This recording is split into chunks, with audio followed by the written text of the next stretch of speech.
Over recent months, the West has been reeling from a series of brutal and lethal terror attacks. Muslim leaders in France and around the world have repeated their clear condemnation of these attacks. Yet at the same time, Western governments are either neutral about or supportive of Saudi Arabia, a country whose Wahhabi religion is clearly linked with takfiri ideology, which in turn is closely associated with violent extremism. France's Interior Minister announced that the government has shut down about 20 mosques and prayer halls as part of the country's fight against radicalisation. After meeting leaders of the French Council of the Muslim religion, the minister added that mosques had been closed in various parts of the nation. The minister believes these religious sites were preaching radical Islam. Some Saudi-funded mosques and religious centres across France, Britain and Germany and elsewhere in Europe are said to be promoting Takfirism and Wahhabism to those attending. Takfirism is heavily influenced by Wahhabism, the radical ideology dominating and preached in Saudi Arabia. Which Western leaders are credible in the fight against terrorism? And how should we view governments allied to Saudi Arabia? Simple, if challenging questions. Now, we know Saudi Arabia's state religion, Wahhabism, is the inspiration for extremist Takfiri terrorism. With so many terror attacks across the globe, why do Western governments still refuse to admit Saudi Arabia's involvement? We asked the public. Because actually I think Saudi is quite a stable country, can have a stable influence on the rest of their neighbours. Well, it's all political, isn't it? You know, I mean, they're not going to say anything. I don't know whether it's the oil or what it is, but maybe they think that Saudi Arabia is the only friendly country left in that area. That will be too, I mean, I don't know the details, but my understanding is there are a lot of very enmeshed economic ties with Saudi Arabia. It was something to do with oil deals in the 70s. I know we're in great thrall to Saudi Arabia. I know a lot of Saudi Arabia's foreign money certainly comes into this country, and I think it's too politically unwise for them to vocalise it, really. It might be a word beginning with O, ending in L. Yeah, it's a complicated one. There's a long history of established relationships between the West and Saudi Arabia. It is clear that they are not able to take the strategic decision to confront the roots of this extremism. They know that they are being targeted. The West is being targeted in Paris, in Belgium, in Germany, and possibly in London and Washington.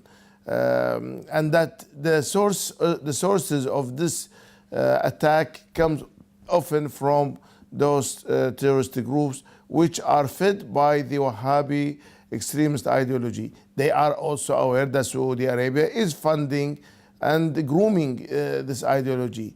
They also know that the oil petrodollars are pouring into many of the mosques in the Western capitals, which are promoting the sectarianism and also extremist ideologies. Yet the Western regimes are not only ignoring the roots of this problem, but they are also in some cases supporting the Saudis. They are supporting them to maintain their grip on the Arabian Peninsula. They have ignored what they did in Bahrain when they invaded Bahrain in 2011. They are also ignoring their war crimes in Yemen. And in some cases, countries have paid and have sold arms to Saudis while they are fighting in Yemen. Well, basically, Saudi Arabia has been and still is the main or principal central pillar for not only implementing American strategy in the Middle East, but actually going and funding this strategy. We've seen that happening in Syria, we've seen it happening also in Yemen, Bahrain, right across the Middle East and Islamic world. So it serves as the main force that actually goes out of its way not only to implement it but actually to fund the American strategy in the Middle East. It actually keeps the American military machine going by being the main and principal importer of American weapons. That is basically highly important to the American economy by basically funding the American military factories and keeping them going. It actually serves as the main instrument for making sure that the oil prices are at their lowest, which actually is highly vital for revitalizing and reinvigorating the American economy. We've all seen the Saudi strategy of actually making sure that the oil prices tumble and thereby use it as a potent weapon against Russia to deal a devastating blow to the Russian economy, and also to use it as a main weapon against the Islamic Republic of Iran, particularly during the brutal, savage sanctions, and trying to use the low oil prices as a weapon to influence and to actually intensify the pressure on the Iranian economy during the negotiations about the Iranian nuclear. The West claims its war on terrorism, including the invasion of Afghanistan, is intended to dismantle terrorism. We asked the public what it would take for the West to fight Saudi Arabia. Well, if you read some science post stuff, the Paris Institute, and some of their research into the roots of this, the West's approach is completely wrong. That's quite hard. I mean, I think they'd have to look at maybe alternative trading partners. I don't know, it just goes, I think that's too in depth to answer in a few minutes really, but I think it is economic. That's all I can say at the moment. To go over there and actually talk to try and find a leader or something, just try and work something out with them. Everyone's holding back. They need to go in there and just see what's going on and see how we can stop it and fix it up. Do you think we ever will do that with Saudi Arabia? Or are they too much of our friends? Yeah, I'd say they're too much of our friends. I don't think anything's going to happen anytime soon. Well, it's not been very successful so far. I think that's fair to say. I mean, I think the idea of enforcing democracy is, in and of itself quite a good one. But actually, when you look what's happened, the backlash in Libya and places like that, and Syria for sure, or Iraq, it's not been a terribly successful strategy so far. Well, I am not asking for them to support or to fight against Saudi Arabia. I am asking the West to acknowledge the fact that the lack of democracy, transparency, freedom of speech in the Arab world are among the most important causes that feed extremism. Because when you have moderation, when you have moderate governments, when you have good treatment of the people, there is no cause for the youth to be attracted to extremist ideologies. The West is aware that the lack of democracy in the Arab world is one of the most important causes of fanaticism and extremism. Yet they are not ready to support the pro-democracy movements. Not only that, but some countries like the UK goes as far as defending those regimes, especially in Bahrain and Saudi Arabia, to attack and to target the pro-democracy activists. And I think there is now a chance that the West can put the situation right by promoting both democracy and human rights in the Arab world, by standing up to the challenges of the Saudis who were removed within 24 hours recently when their name was added to the list of countries that are violating the rights of children in Yemen. Within 24 hours, Saudi Arabia's name was removed. And until now, the United Nations does not have the courage to list Saudis as among the worst violators of the rights of the child. So I think this hypocritical stance contributes to the spread of fanaticism and extremism and does not help the cause of democracy or stability in the world. It is very difficult at the moment for the West to turn against Saudi Arabia because, as I said, it is an integral part of propping up the economies, particularly of the US and the West. We've seen mounting and growing terrorist attacks, and those terrorist attacks, the West is fully aware that the ideology adopted and embraced by Al-Qaeda and also by ISIL is the same hardline extremist Wahhabi Salafi ideology which is exported and propagated by the religious establishment, the Wahhabi Salafi religious establishment, which is based in Saudi Arabia. It gives legitimacy to the Saudi regime and also inspires and give the religious cover, the religious incentive and the religious justification for Al-Qaeda and also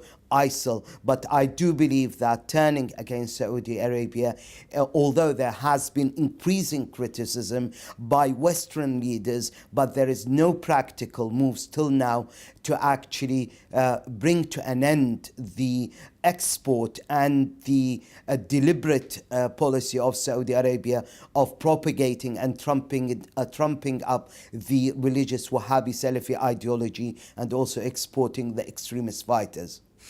Which Western leaders do the public believe when they say that they will fight terrorism wherever it is?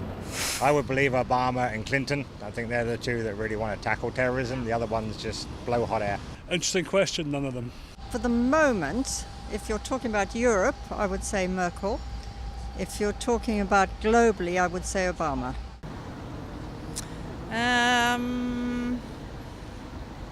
Not sure. That's not a very long list.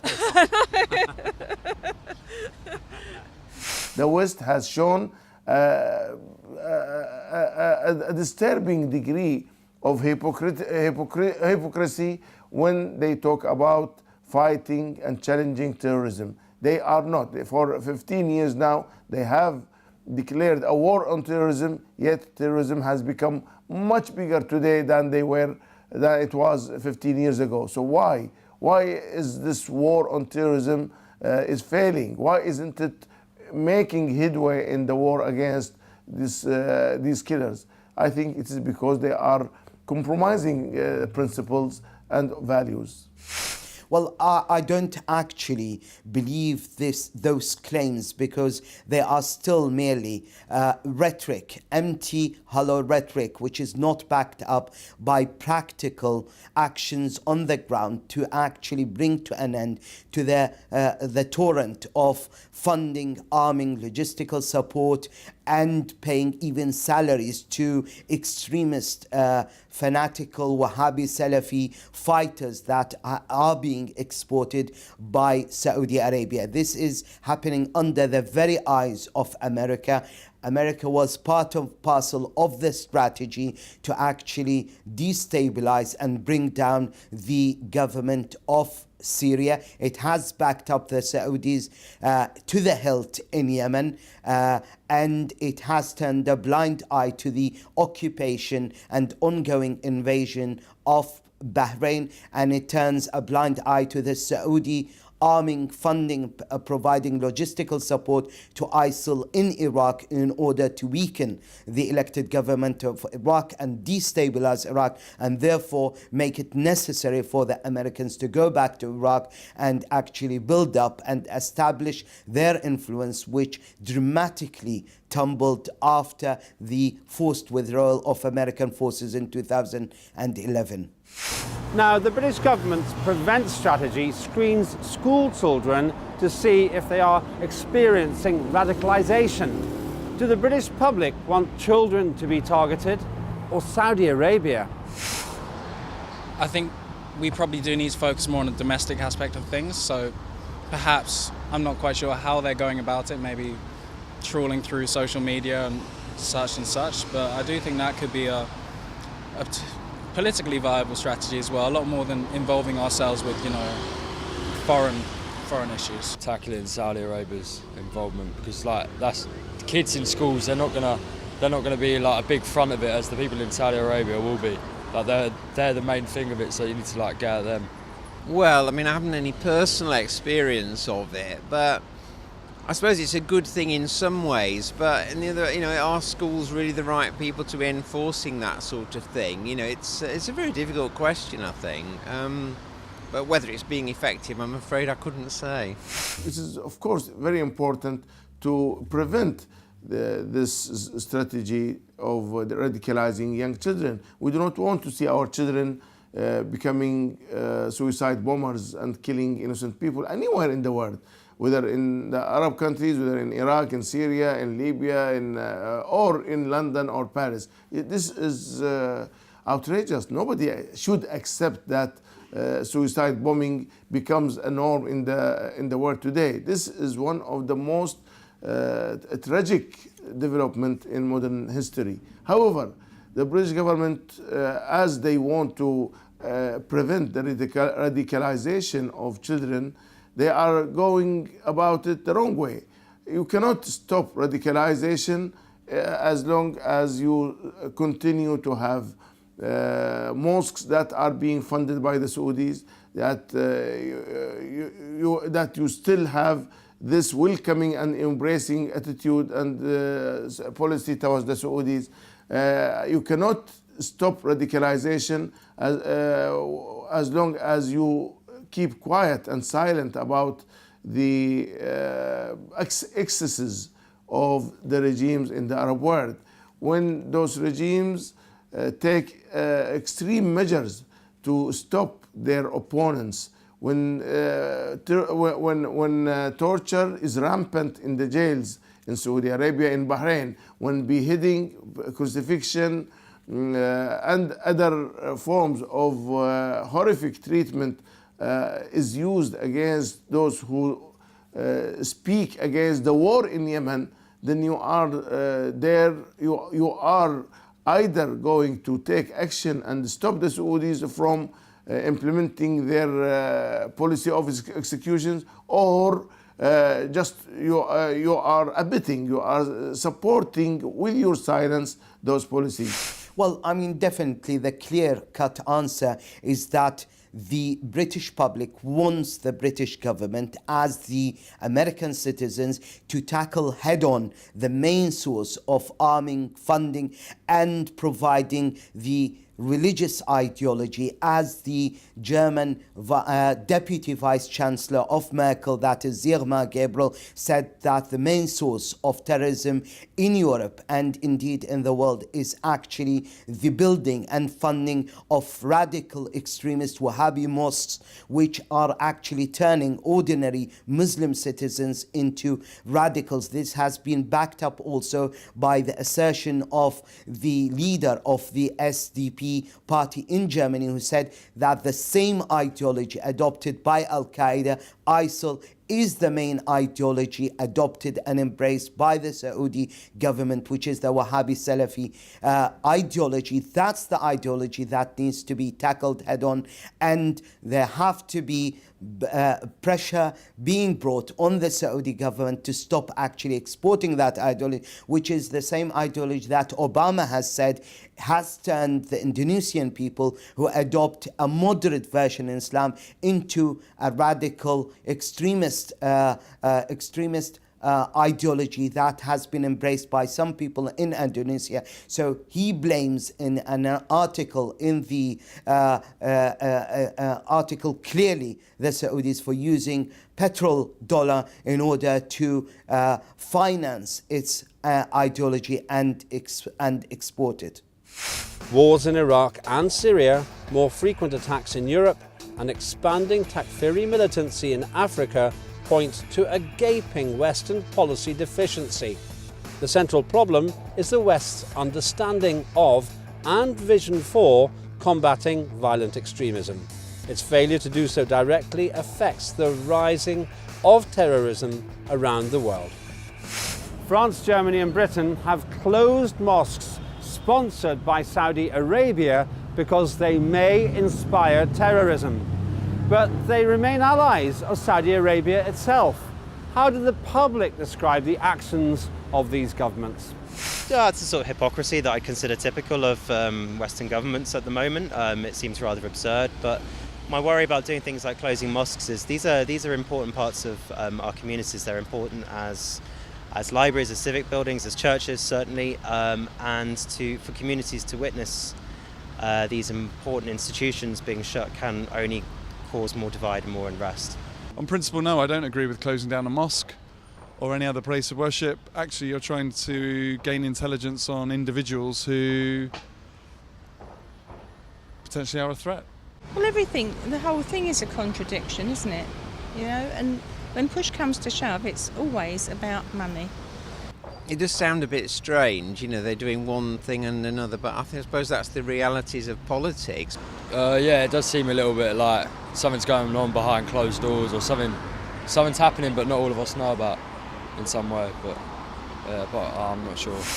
Well, I would say that their actions are basically needed, desperately needed. It's better late than never. That is my belief. But still, this falls, their strategy falls well short of actually tackling head-on and dealing with the main source of funding and the main source of ideology. That is the government of Saudi Arabia, which has been playing the major, if not the pivotal role in actually going out of its way of exporting not only its extremist ideology, but it's the extremist fighter who it perceives as a threat if they remain in Saudi Arabia. The main source of arming, funding, and actually exporting the ideology and destabilizing the government in Syria, and also weakening and destabilizing Iraq, and also waging war on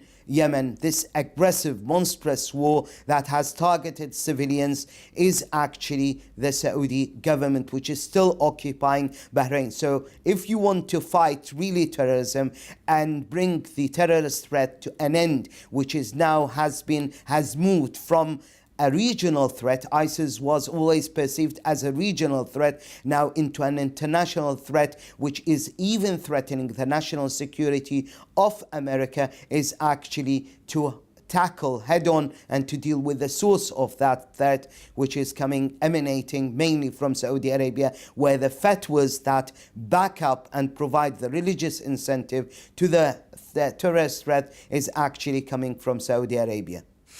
Despite militant attacks in Western cities and its establishment of strongholds, the West won't confront its Takfiri allies, especially the main one, Saudi Arabia. It has done nothing to stop this regime from promoting an extremist Takfiri ideology. Saudi Arabia is now the world's leading sponsor of Takfiri extremism, yet it is still a close ally of Western states which claim to fight extremism. This contradiction, which lies at the heart of so much global terrorism, and often in the very countries that regard a key ally as Saudi Arabia, continues to be persistently ignored.